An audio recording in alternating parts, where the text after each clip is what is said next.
मी आली आहे मामाच्या गावाला आणि शहरातला स्थायिक झालेला जीव जेव्हा मामाच्या गावच्या लहानपणीच्या आठवणी जगतो तेव्हा त्या कशा दिसतात, तर त्या अशा दिसतात.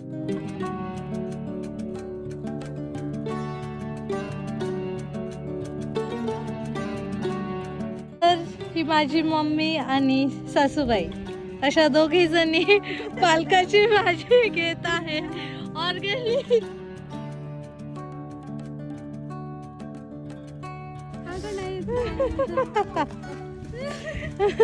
तर असं वांग तोडलं जातं पण यांना तुटत नाहीये.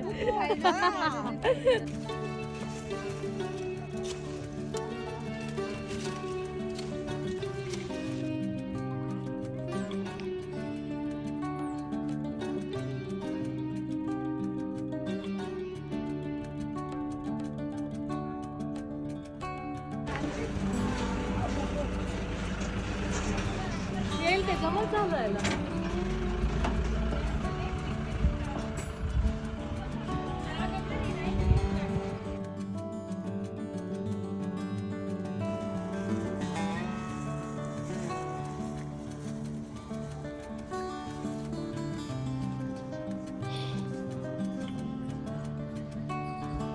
पेरू कोण तोडतंय? ए पोरांनो, कोण आहे रे? असं आहे का? पेरूची तस्करी चालवली आहे. ओ रिच गर्ल. अरे कच्चेच दिसतात पण.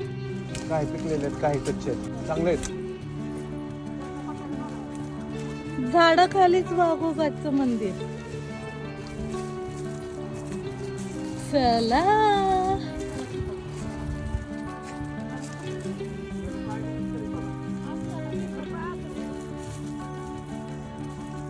तर मंडळी, आम्ही आता वाघोबाच्या या मंदिरात आलोय. झाडाची सावली, वरती झाडाचं छप्पर आणि खाली मंदिर, अशी ही गावची परंपरा आणि असं म्हणू शकतो वैयक्तिक परंपरा सुद्धा आहे. माझ्या पंजोबांनी वाघ मारला होता आणि त्याच्यासाठी या मंदिराची, या छोटेखानी मंदिराची स्थापना केली होती आणि याचं खूप असं विशिष्ट महत्त्व आहे, कारण हे स्ट्रॉंग आणि पॉवरफुल असं प्रतीक मानलं जातं. इथे आल्यानंतर आम्हाला आमच्या जुन्या आठवणी, लहानपणीच्या आठवणी सुद्धा ताज्या झाल्यात.